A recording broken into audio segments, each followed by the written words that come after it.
Hello friends. तो इस video में हम पाइथन के बारे में थोड़ा डिटेल्स में जानेंगे।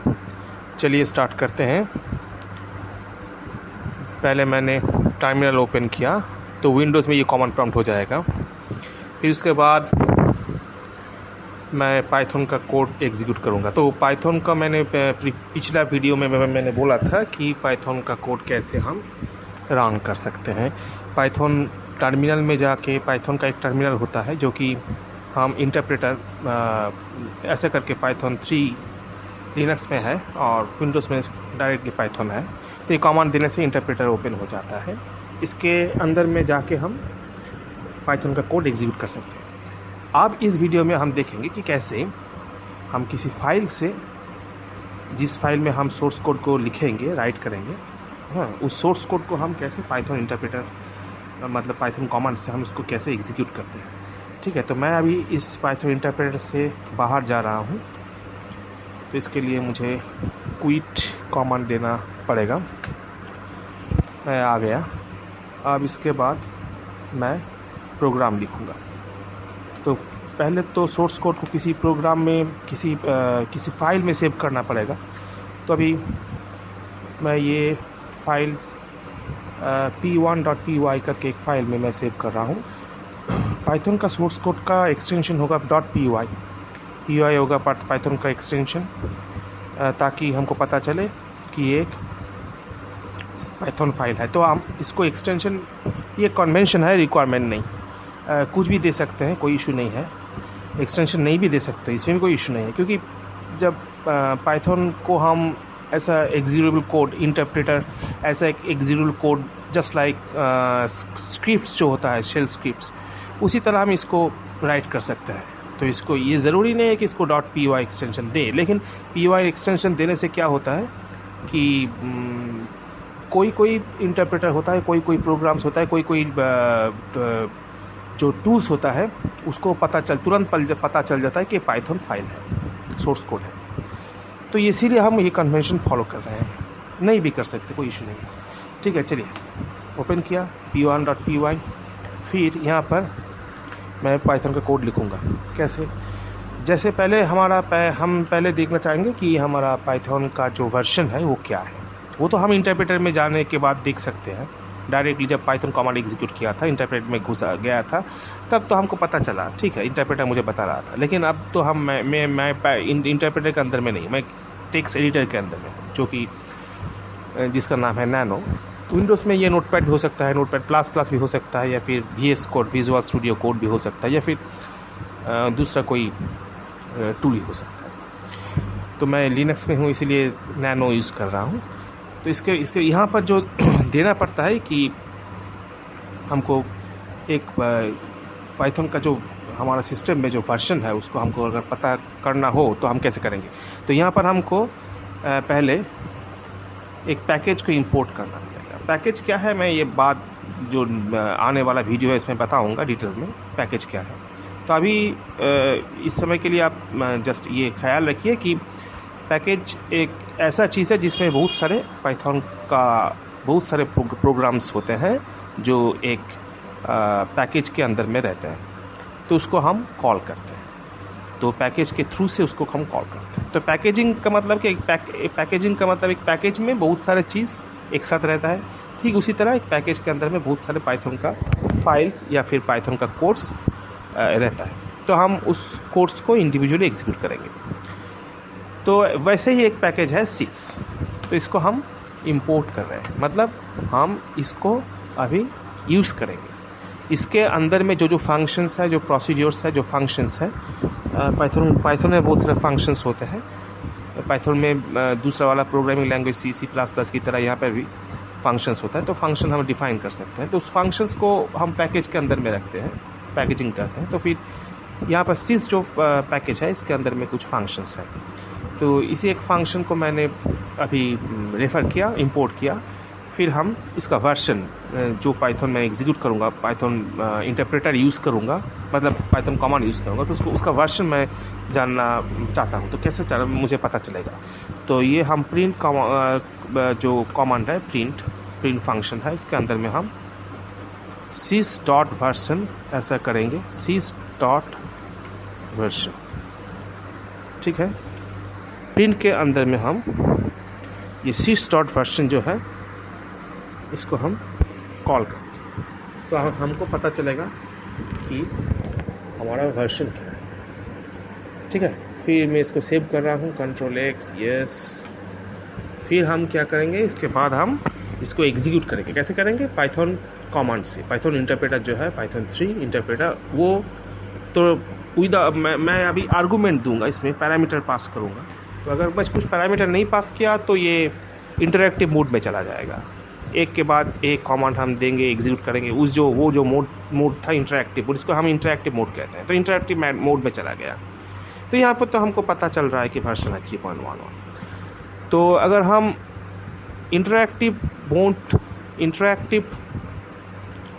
मोड में तो हम पाइथन का सोर्स कोड एग्जीक्यूट नहीं करेंगे कैसे? हम अभी करेंगे जो हम डायरेक्टली हम ये प्रोग्राम का जो फाइल मैंने सेव किया अभी, उसी फाइल को हम पैरामीटर जैसे उसको पास कराएंगे पाइथन इंटरप्रेटर में। तो पाइथन को पता चलेगा कि हमको ये फाइल को एग्जीक्यूट करना है। तो कैसे? ऐसे ही पाइथन 3 फिर p1.py है पाइथन सोर्स कोड है जिसको मैंने अभी राइट किया, तो उसको हम एग्जीक्यूट करना चाहते हैं पाइथन 3 इंटरप्रेटर से। तो ऐसे हम ये इसी तरीके से हम करेंगे। तो फिर ये आ गया, मेरा रिजल्ट भी आ गया, प्रिंट करके मेरा रिजल्ट मुझे दे दिया। तो मैंने जो सिस्टम का जो वर्जन मैं जानना चाहता था वही मुझे पता चल गया।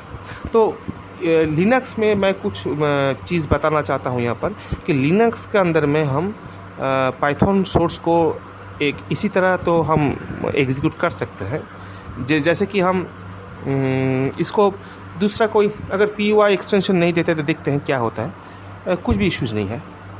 तो इसको पहले हम रीनेम करते हैं, p1.py को हम रीनेम करते हैं simply p1 without any extension. मैं कोई एक्सटेंशन नहीं दे रहा हूँ, सिंपली p1। फिर मैं इस पाइथन का सोर्स कोड को एग्जीक्यूट कर रहा हूँ, तो मुझे एग्जीक्यूट हो गया सक्सेसफुली, कोई इशू नहीं।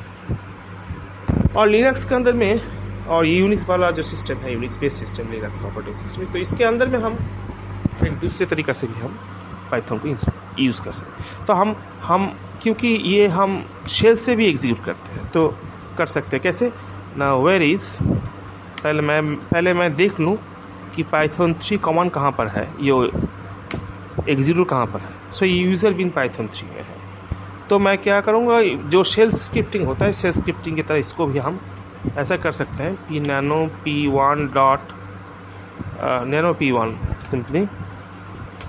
फिर यहाँ पर है शैबैंग जो होता है वो दे देंगे, यूज़र बिन पाइथन 3 हो गया। फिर इसको सेव करेंगे, फिर इसको एग्जीक्यूटेबल परमिशन दे देंगे, इस फाइल को एग्जीक्यूट परमिशन दे देंगे। फिर ये आ गया। अब जो आया हम देखेंगे कि हमको p1 अभी एग्जीक्यूट परमिशन मिल गया है। इसको एग्जीक्यूट परमिशन मुझे है, जैसे कि मुझे दिख रहा है यहाँ पर एग्जीक्यूट परमिशन मुझे है। तो मैं इसको अभी एग्जीक्यूट कर सकता हूँ डायरेक्टली। कोई पाइथन इंटरप्रेटर का नाम नहीं देने से भी चलेगा, क्योंकि पाइथन इंटरप्रेटर का नाम मैंने सोर्स कोड के अंदर में दिया, तो कोई इशू नहीं है। तो ./p1 करके हम इसको डायरेक्टली एग्जीक्यूट कर सकते हैं, तो एग्जीक्यूट हो गया। तो ये जो तरीका ये लिनक्स में रन करता है, विंडोज़ में नहीं करेगा। तो क्योंकि ये जो शेल स्क्रिप्टिंग होता है ना, बैश इंटरप्रेटर, वो बैश इंटरप्रेटर इसको एग्जीक्यूट कर रहा है। और इसका टाइप भी हम चेक कर सकते हैं एक बार लिनक्स में जाके। तो हम एक्सटेंशन दे या नहीं दे, .py एक्सटेंशन दे या नहीं दे, कोई इशू नहीं है। उसको ऑपरेटिंग सिस्टम को पता चल रहा है कि ये एक पाइथन स्क्रिप्ट है, उसको मालूम है। तो इसीलिए हम पाइथन इंटरप्रेटर से अगर एग्जीक्यूट करेंगे तो एग्जीक्यूट कर जाएगा। इसको हम पाइथन इंटरप्रेटर से भी एग्जीक्यूट करेंगे तो भी एग्जीक्यूट करेगा, क्योंकि मैंने पाइथन फिर पाइथन इंटरप्रेटर क्या देखेगा कि हमारा यहाँ पर जो दिया हुआ है कि यहाँ पर एक हैश है।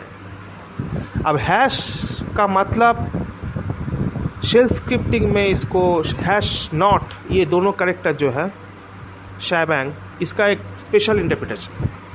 और पाइथन इंटरप्रेटर के अंदर है, पाइथन के अंदर में इसका जो इंटरप्रिटेशन ऐसा होगा कि ये एक कमेंट हो गया, ये लाइन को रीड ही नहीं करेगा, तो फिर बाकी वाला लाइन को एग्जीक्यूट करेगा। तो दोनों तरीका ही सही है, कोई इशू नहीं है। ठीक है, अब नेक्स्ट हमारा जो टॉपिक रहेगा आज वो है, हम पाइथन को पहले कुछ बेसिक चीज़ हम आज जानेंगे पाइथन इस वीडियो में, पाइथन के बारे में। और वो है कि हम पहले देखेंगे कि पाइथन का पहले कमेंट्स, तो देखते हैं पहले कमेंट्स कैसे करते हैं। तो हम स्टैंडर्ड कन्वेंशन ही फॉलो कर रहे हैं .py एक्सटेंशन देके, ताकि हर एक ऑपरेटिंग सिस्टम विंडोज़ हो या लिनक्स हो, किसी भी जगह पर कोई भी टेक्स्ट एडिटर हो या भी कोई भी टूल हो, उसको पता चले कि पाइथन सोर्स फाइल है, ताकि इस फाइल को ओपन करके फिर उसका कंटेंट्स चेक करके इसको पता करने की ज़रूरत नहीं है। .py एक्सटेंशन डायरेक्टली पता चलेगा फाइल नेम देख के ही कि एक पाइथन सोर्स कोड है। ठीक है, तो p2.py मेरा दूसरा प्रोग्राम हो गया। अब इसमें क्या करेंगे, प्रोग्राम लिखेंगे। चलिए, तो पाइथन का क्या होता है, पाइथन का जो कमेंट्स होते हैं वो हम पहले, ये हैश साइन होता है, इस साइन देके हम उसको कमेंट्स करेंगे। दिस इज ए कमेंट, तो ये क्या होगा, इसको पाइथन रीड नहीं करेगा।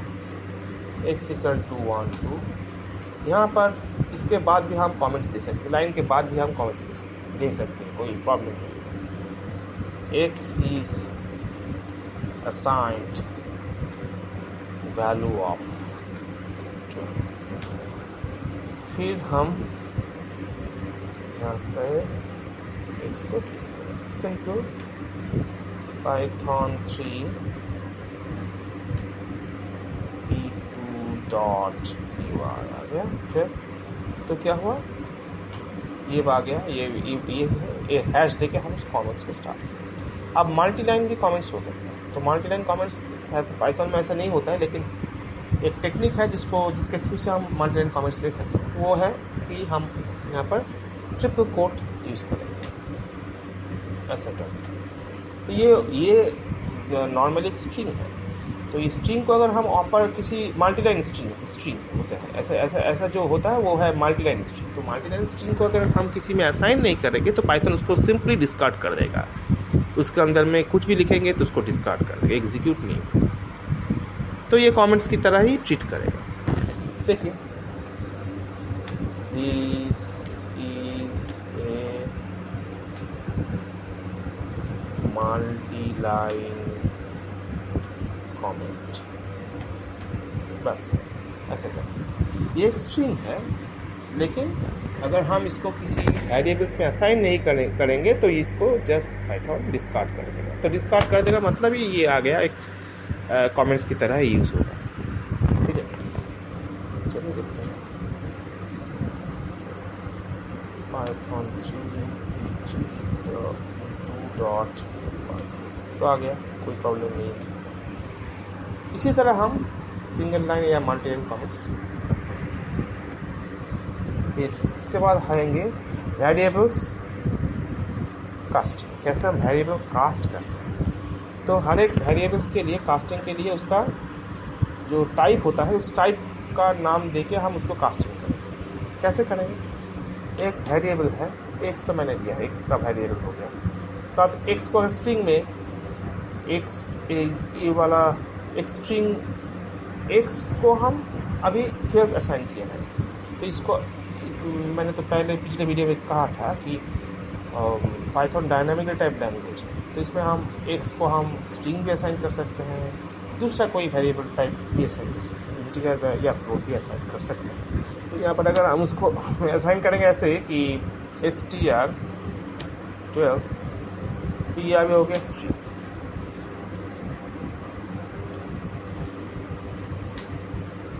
x इक्वल टू फ्लोट 12, ऐसा अगर करेंगे फिर प्रिंट करेंगे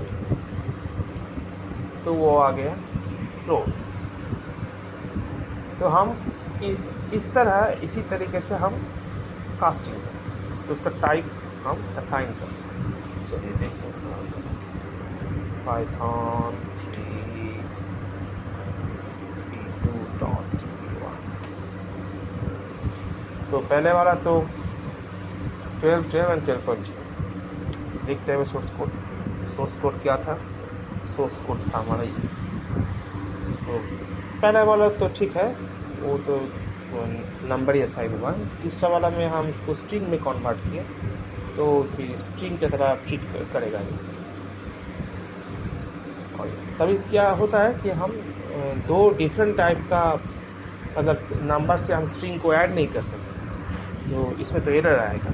तो क्योंकि ये स्ट्रिंग हो चुका है अभी, इसको इसमें अगर हम ऐड करना चाहेंगे तो ऐड नहीं होगा।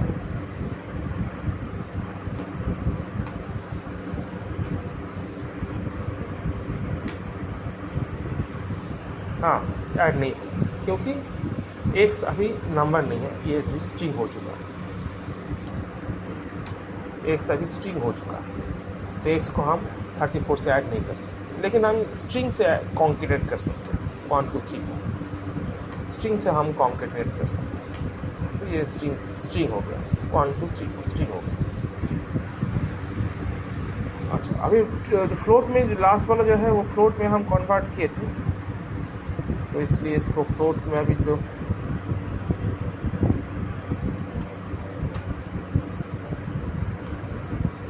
$12.0 आ रहा है, मतलब ये फ्लोटिंग पॉइंट में आ गया। अब किसी वेरिएबल्स का अगर हम टाइप चेक करना चाहते हैं तो कैसे करेंगे? देखिए, नैनो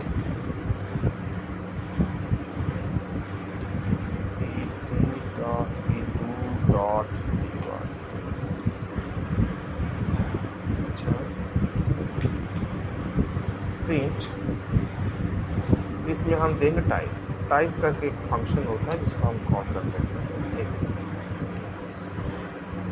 यहाँ पर भी हम टाइप प्रिंट करेंगे, टाइप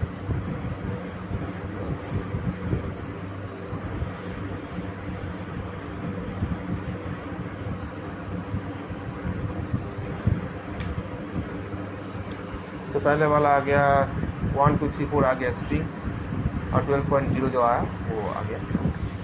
तो हमको टाइप दिखा रहा है। अब वेरिएबल असाइनमेंट हम मल्टीपल वेरिएबल असाइनमेंट कर सकते हैं। कैसे देखते हैं?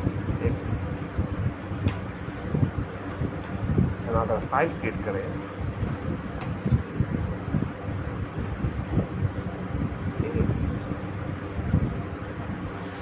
कॉमा वाई कॉमा से 3 वेरिएबल, इसको हम असाइन करेंगे डायरेक्ट 10 20 30, ये सीक्वेंस मेंटेन हो जाएगा। तो एक्स में आ जाएगा 10, वाई में आ जाएगा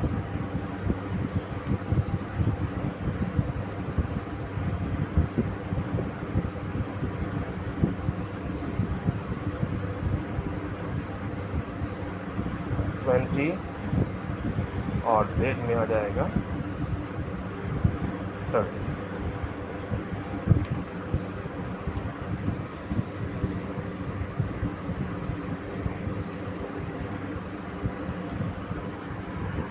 तो हमारा वैल्यू ऐसा है।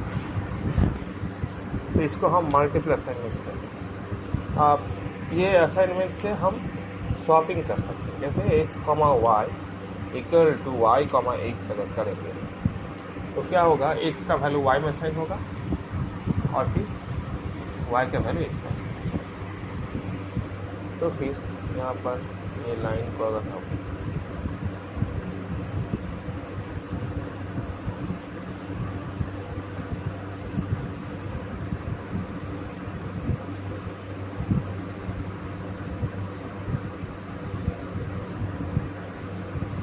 कॉपी करेंगे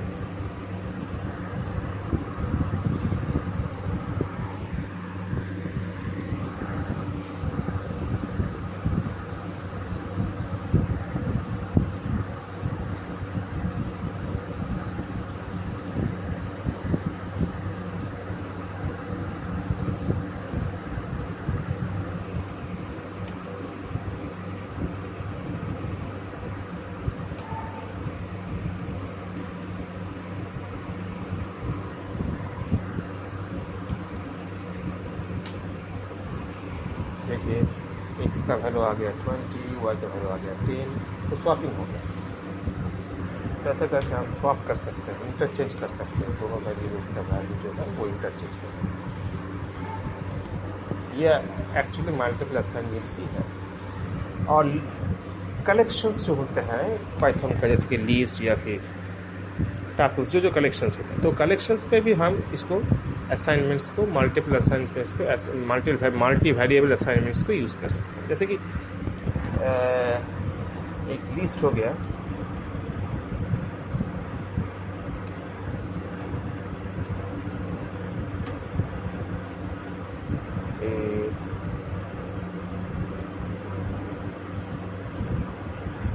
ये आ गया पाइथन का लिस्ट। आप इसका जो वैल्यूज है, इसको अगर वेरिएबल में असाइन करना चाहेंगे तो एक्स वाई जेड में असाइन करना चाहेंगे तो सिंपली ऐसा देने सकते हैं। और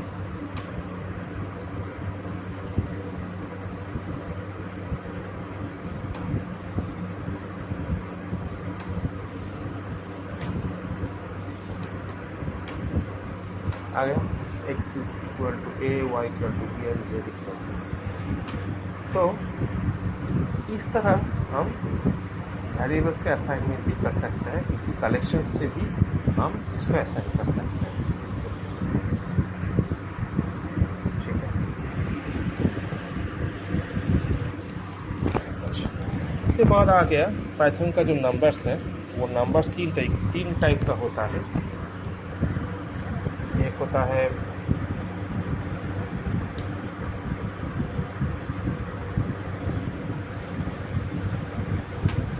एक होता है इंट, दूसरा वाला होता है फ्लोट, और तीसरा वाला आता है कॉम्प्लेक्स।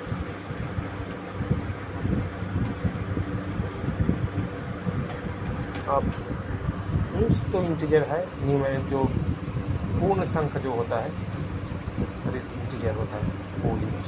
फ्लोट है मतलब उसमें दशमलव थकते हैं, दशमलव साइन होता है, मतलब डॉट रहते हैं, 3.5 पॉइंट तो पेन रहता है यहाँ पर।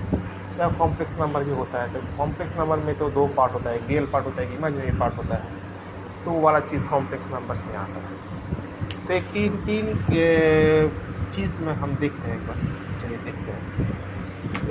एक वेरिएबल ले रहे हैं, यहाँ पर 1 में असाइन कर रहे हैं, फिर y आ गया फ्लोट 1.67, और z आ गया अभी एक कॉम्प्लेक्स नंबर, जहाँ का एक रियल पार्ट होता है और एक इमेजिनरी पार्ट होता है।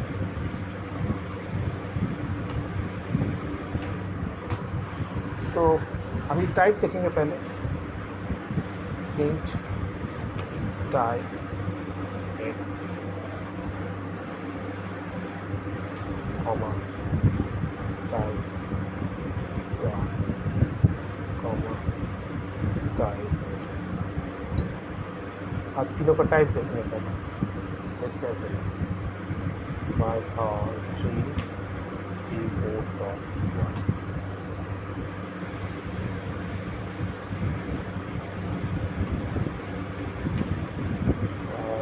यहाँ पर हम एडिशन कर सकते हैं रियल नंबर्स से, तो रियल नंबर्स को इमेजिनरी पार्ट में, कॉम्प्लेक्स नंबर के अंदर में सिर्फ इमेजिनरी पार्ट ही रहेगा, रियल पार्ट हम नहीं दे सकते। रियल पार्ट अगर देंगे तो x प्लस जेड ऐसे कर सकते हैं। अगर x का वैल्यू 6 हो गया तो x प्लस जेड ऐसे कर सकते हैं। उसके अंदर में हम रियल असाइन नहीं कर सकते, क्योंकि वो एडिशन का पार्ट हो जाएगा ना। तो ये वाला चीज़ हमको देखना है। z इक्वल टू GI, मतलब उसको पता नहीं चल रहा है, तो इसके लिए वो j है, इसका जो वेरिएबल है इमेजिनरी के लिए है j। तो अभी देखते हैं, आ गया पहले वाला आ गया इंटीजर, दूसरे वाला आ गया फ्लोट, थर्ड वाला हो गया कॉम्प्लेक्स। तो इसके लिए जो आता है वो i नहीं, ये j है। ठीक है, तो अभी हम दो कॉम्प्लेक्स नंबर एडिशन कर सकते हैं। अगर हम करेंगे तो कैसे करेंगे, इंट x प्लस z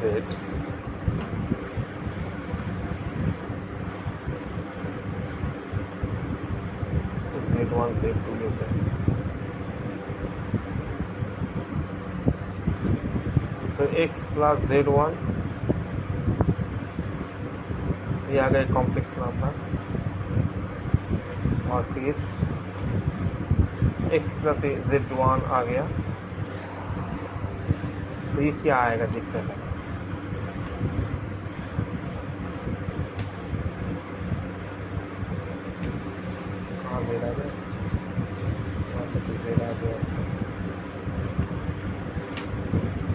तो 1 प्लस चीज़ें आ गया, जैसा हम चाहते थे वैसे ही आ गया।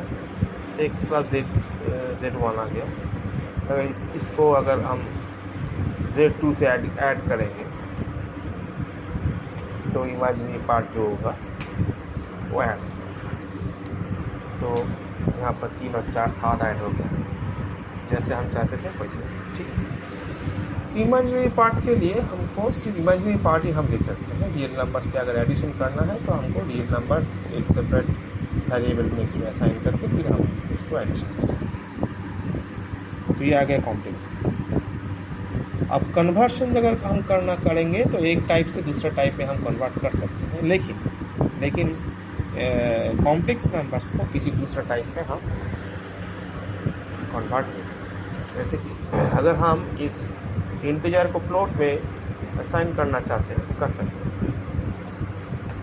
फ्लोट में कन्वर्ट करना चाहते हैं इस इंटीजर x को, कर सकते हैं इसी तरह से।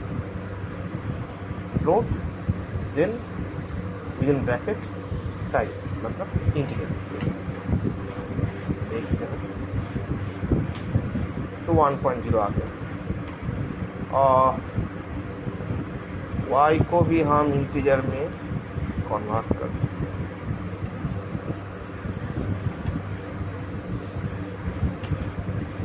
वन आ गया, मतलब वो ट्रांकेट कर दिया, उसका जो फ्लोटिंग डेसिमल पार्ट जो है वो उसको ट्रांकेट कर दिया।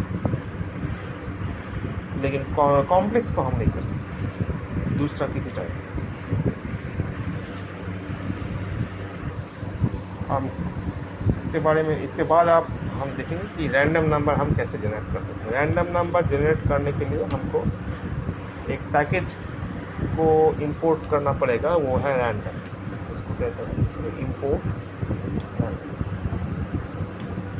अब रैंडम के अंदर में हम इसका एक हम रैंडम नंबर जनरेट करेंगे। तो कैसे करेंगे? Print random dot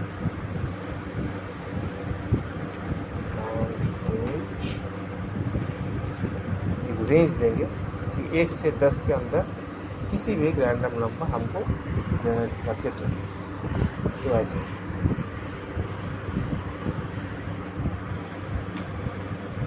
7 6 8। तो हर एक टाइम में एक दूसरा कोई रैंडम नंबर वो जनरेट करके हमको दे रहा है। ठीक है, तो ऐसा करके हम रैंडम नंबर जनरेट कर सकते हैं, एक रेंज देके जिसके अंदर में वो रैंडम नंबर जनरेट करेगा।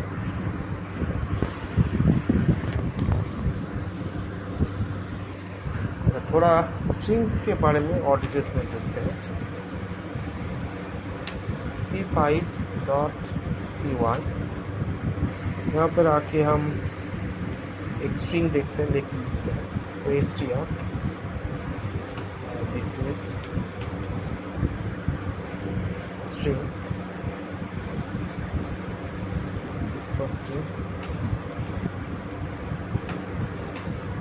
इसके बाद हम इसका लेंथ चेक करना था, कितना कैरेक्टर्स है। तो बहुत सारे कैरेक्टर्स हैं, तो जो भी है वो हम चेक कर सकते हैं। तो कैसे करेंगे? प्रिंट एलियन सेव करेंगे, इसको रन भी करेंगे। तो 22 कैरेक्टर्स, ऐसे पता चलेगा कि हमको कितना कैरेक्टर्स है स्ट्रिंग का। तो एक स्ट्रिंग एक एरे ऑफ कैरेक्टर्स है, तो इसको हम एरे की तरह ट्रीट कर सकते हैं। तो इसका हर एक जो कैरेक्टर है उसको हम देख सकते हैं, इसके अंदर में क्या है वो हम देख सकते हैं। हर एक करेक्टर को हम चेक कर सकते हैं स्ट्रिंग के अंदर। तो वो हम कैसे करेंगे? एक इसके लिए हमको लूपिंग करना पड़ेगा। फॉर ईच लूप है, तो हम वेरिएबल ले रहे हैं, एक से वेरिएबल है, फिर इन देना पड़ता है यहाँ पर कहाँ किसको ना स्ट्रिंग में, जो स्ट्रिंग क्योंकि स्ट्रिंग एक एरे ऑफ कैरेक्टर्स है, तो इसको हम लूपिंग कर रहे हैं, मतलब इसको हम इटरेट कर रहे हैं। इसके अंदर में हर एक कैरेक्टर को हम रीड कर रहे हैं from left to right, one after another, एक के बाद एक हम इसको रीड कर रहे हैं। फिर इसको हम वेरिएबल हर एक इटरेशन में, मतलब हर बार रीडिंग के समय हम उसको एक करके वेरिएबल जो है उसके अंदर में हम स्टोर कर रहे हैं। तो हम थोड़ा चेक करके देखते हैं क्या इसका रिजल्ट आता है। फिर हम इसको प्रिंट एक्स, फिर इसको हम वर्टिकली प्रिंट करेंगे, ऐसे करके हम वर्टिकली प्रिंट करेंगे। बैकस्लैश मतलब ये new line character, backslash special characters होते हैं, इसको स्पेशल कैरेक्टर्स कहते हैं। बैकस्लैश एन या बैकस्लैश की हो गया टैब कैरेक्टर, बैकस्लैश एन मतलब न्यू लाइन कैरेक्टर, तो न्यू लाइन कैरेक्टर ऐड होगा हर एक के बाद। तो ये वर्टिकली मुझे प्रिंट करेगा, तो देखते हैं।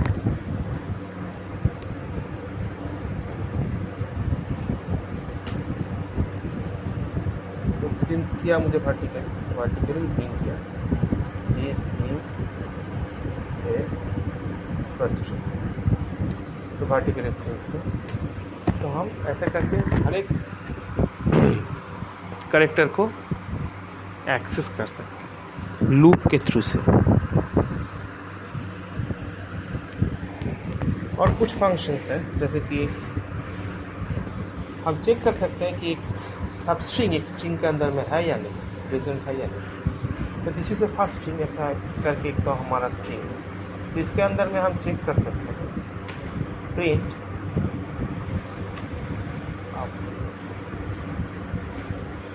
फर्स्ट, ये फर्स्ट जो स्ट्रिंग है ये इस स्ट्रिंग के अंदर में str के अंदर में है या नहीं। अगर है तो ट्रू आएगा, अगर नहीं है तो फॉल्स आएगा। ट्रू फॉल्स ठीक रहेगा। जो इसका टाइप है बुलियन टाइप है, तो बुलियन टाइप होता है आइदर ट्रू और फॉल्स। तो ट्रू कैसे, तो ऐसे करके होता है ट्रू, और फॉल्स होता है ऐसे करके। यहाँ पर ट्रू का टी कैपिटल में आता है, फॉल्स का ए कैपिटल में आता है। तो ये बुलियन है, ये आइदर ट्रू होगा और फॉल्स होगा। चेक कर लेते हैं, चलिए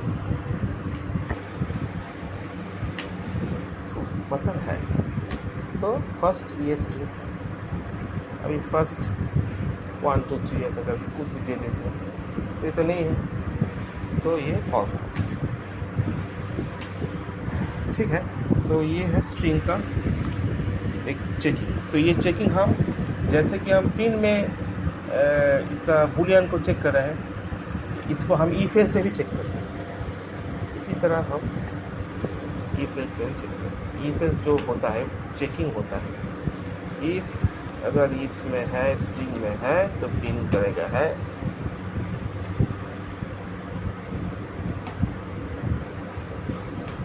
इट इज देयर, या फिर प्रिंट करेगा it is not there.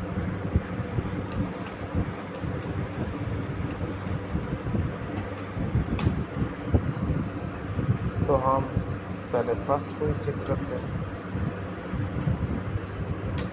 It is there, और फिर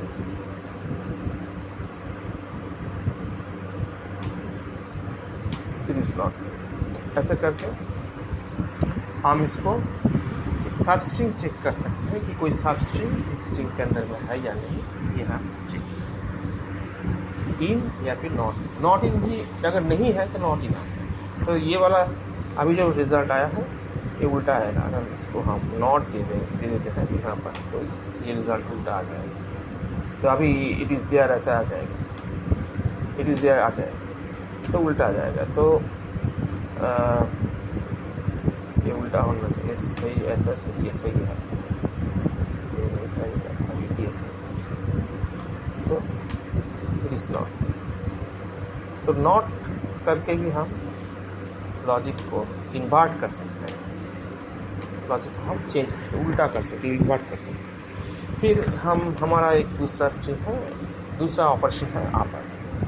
तो हम जैसे हमारा स्ट्रिंग है str, इसको हम आपर फंक्शन से इसको हम अपर केस में ट्रांसफर कर सकते हैं। तो this is the first upper case में है, लोअर केस में तो है वैसे ही, ठीक इसी तरह लोअर भी है, LOWER ऐसा फंक्शन भी है। स्ट्रिप फंक्शन एक है, वो क्या करता है कि हमारा स्ट्रिंग के अंदर में दाएं या बाएं तरफ एकदम लेफ्ट एंड में या राइट हैंड एंड में जो है वहाँ पर अगर एक्स्ट्रा स्पेस करेक्टर आ जाता है तो इसको रिमूव कर देते हैं। अगर एक्स्ट्रा स्पेस करेक्टर आ जाता है तो रिमूव कर देते हैं, तो कर दिया जाए। तो ये स्ट्रिप का काम है। अगर स्ट्रिप नहीं करते तो क्या आता, वही स्पेस दे के आता, वही स्पेस दे के। देखिए स्पेस आ गया, पहले वाला स्पेस जो था वो स्पेस यहाँ पर दिखा रहा है। तो इसीलिए स्ट्रिप की ज़रूरत होती है। कभी कभी इनपुट देने के समय में जो ऑपरेटर्स, डेटा एंट्री ऑपरेटर्स रहते हैं, वो लोग कभी कभी गलती कर देते हैं, एक दो स्पेस डाल देते हैं, तो उस समय तो हमको रिमूव करने की ज़रूरत पड़ती है, तो स्ट्रिप करते हैं, कर सकते हैं ये सब सिचुएशन में स्ट्रिप कर सकते हैं। फिर आ गया एक रिप्लेस भी आ गया, तो हम str डॉट रिप्लेस कर सकते हैं, एक स्ट्रिंग को दूसरे स्ट्रिंग से रिप्लेस कर सकते हैं। तो फर्स्ट जो है यहाँ पर स्ट्रिंग, इसको हम सेकंड से रिप्लेस करना चाहेंगे तो भी कर सकते हैं, इस तरह हम कर सकते हैं।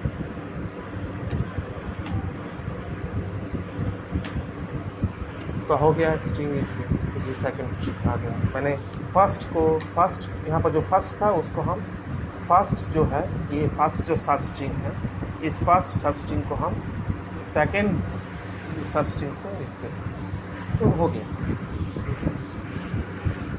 फिर दूसरा वाला आ गया स्प्लिट करके एक हमारा ऑपरेशन है जो हमको लिस्ट देता है। स्ट्रिंग के अंदर में हम हर एक वर्ड को अगर जानना चाहते हैं, जो वर्ड्स हैं उसको हम लाना चाहते हैं किसी लिस्ट के अंदर में। लिस्ट एक कलेक्शन होता है जो बहुत यूज़ होता है, ज़्यादा यूज़ होता है लिस्ट। तो लिस्ट एक कलेक्शन फ्रेमवर्क है, तो उसके अंदर में अगर हम लाना चाहते हैं, मतलब एक स्ट्रिंग है, जो स्ट्रिंग के अंदर में कितना कौन सा वर्ड है उसको हम जानना चाहते हैं, तो कैसे करेंगे देखिए। पहले लिस्ट को हम list करेंगे, तो कैसे इस स्ट्रिंग को हम स्प्लिट करेंगे, str.split। तो स्प्लिट करेंगे, एक डिलीमीटर रहता है, जो डिलीमीटर देके उसको स्प्लिट करेंगे। तो यहाँ पर डिलीमीटर है क्या, स्पेस। तो जहाँ जहाँ उसको स्पेस मिलेगा वो स्ट्रिप को उसको स्प्लिट कर देगा, तो लिस्ट के अंदर में वो डाल देगा, तो स्पेस करेंगे। फिर हम उस लिस्ट को प्रिंट करेंगे, तो आ गया दिस इज ए स्ट्रिंग। सो हर एक स्ट्रिंग को एक लिस्ट का आइटम में लिस्ट का आइटम से डाल दिया, तो इस लिस्ट को भी हम लूप थ्रू कर सकते हैं, फिर हर एक आइटम को हम चेक कर सकते हैं। तो स्प्लिट देके हम किसी स्ट्रिंग के अंदर में अगर किसी करेक्टर से हम स्प्लिट करेंगे, तो वो करेक्टर से जितना पार्ट आएगा वो सब लिस्ट में आ जाएगा। और कॉन्केटिनेशन तो हम जानते हैं, मैंने पहले भी बता चुका हूँ कि हम दो स्ट्रिंग कैसे कॉन्केटिनेट करेंगे। कॉन्केटिनेट मतलब ज्वाइन करेंगे, ABCD, फिर आ गया प्लस EF, तो ऐसा करके हम कॉन्केटिनेट करेंगे। तो इसके अंदर में यहाँ पर एडिशन का मतलब है कॉन्केटिनेशन मतलब है तो ज्वाइन हो जाता है। और फॉर्मेटिंग तो हम कैसे करेंगे। फॉर्मेटिंग एक अच्छा चीज़ है, एक अच्छा फीचर है जो 3.6 वर्जन में लाया है पाइथन। तो ये कैसे करेंगे देखते हैं। एक वेरिएबल है यहाँ पर x, जिसका हम वैल्यू असाइन कर रहे हैं 1। फिर हम प्रिंट करेंगे एक स्ट्रिंग को, जिसको हम फॉर्मेटेड स्ट्रिंग कहते हैं। तो इसको F दे के स्टार्ट करना पड़ेगा, फिर स्ट्रिंग का जो कोटेशन है वो आएगा, the value the price of this item is, यहाँ पर प्लेस होल्डर डालिए। प्लेस होल्डर ऐसा आता है, एक कर्ली ब्रेसेस से आता है, स्टार्टिंग कर्ली ब्रैकेट और एंडिंग क्लोजिंग कर्ली ब्रैकेट, ये दोनों। इसके अंदर में जो रहेगा वो एक वेरिएबल रहेगा, वो प्लेस होल्डर्स को प्लेस होल्डर वेरिएबल कहते हैं। तो यहाँ पर x आ गया वो वेरिएबल जिसको हम डिक्लेयर पहले ही कर चुके हैं, इसका वैल्यू 12 है। तो इसको हम जब कोड खत्म करेंगे तो ये आ जाएगा फॉर्मेटेड स्ट्रिंग। तो यहाँ क्या होगा, यहाँ पर जो x ये प्लेस होल्डर के अंदर में जो आएगा ये वेरिएबल्स, वेरिएबल तो मैंने पहले ही डिक्लेयर कर चुका हूँ, जिसका वैल्यू मैंने असाइन किया है 12। तो यहाँ पर वो वैल्यू 12 आ जाएगा। तो यहाँ पर वैल्यू आ गया 12। तो इसको कहते हैं फॉर्मेटेड स्ट्रिंग। तो ये फॉर्मेटेड स्ट्रिंग एक प्लेस होल्डर के अंदर में जो मैंने डिक्लेयर किया वो एक वेरिएबल, और वो वेरिएबल का वैल्यू जो है जब प्रोग्राम एग्जीक्यूट किया तो वेरिएबल का वैल्यू वहाँ पर आ गया। और फॉर्मेटिंग भी कर सकते हैं। कैसे फॉर्मेट कर सकते हैं, कोलोन .28, इसका मतलब है एक फ्लोटिंग पॉइंट में आएगा जहाँ पर 2 डिजिट्स डेसिमल पॉइंट के बाद 2 डिजिट्स तक फ्लोटिंग पॉइंट रिप्रेजेंटेशन में शो करेगा।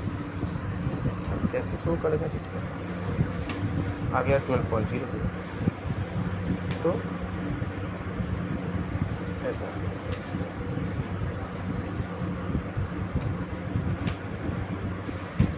ठीक है। और अगर मैंने 3 पॉइंट्स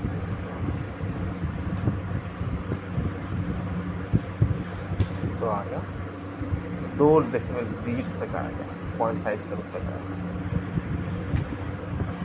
तो इसको राउंड करना है, 5, 6, 7 मतलब इसको राउंडिंग करके इसको वैल्यू दिखाना।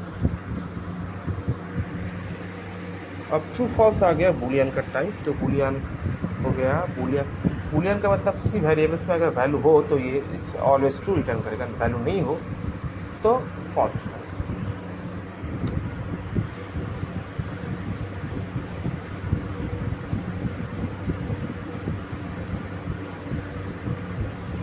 इसको बूल करके एक फंक्शन है, तो प्रिंट बूल एक्स वैल्यू है प्रिंट बूल अगेन, इसमें कुछ वैल्यू नहीं, ठीक है। तो पहले वाला ट्रू आ गया, दूसरे वाला फॉल्स आ गया, क्योंकि कुछ वैल्यू अगर वेरिएबल्स में रहेगा या फिर वेरिएबल डिक्लेयर किया हुआ है, ठीक है, इशू नहीं, तो इसमें ट्रू आएगा वरना इसमें फॉल्स है। ठीक है, अभी इतना तक ही हम हमारा वीडियो अभी तक डिस्कशन अभी स्टॉप कर रहे हैं, इतना तक ही आज के लिए। नेक्स्ट वीडियो में हम बाकी डिटेल्स में जानेंगे। Thank you for watching.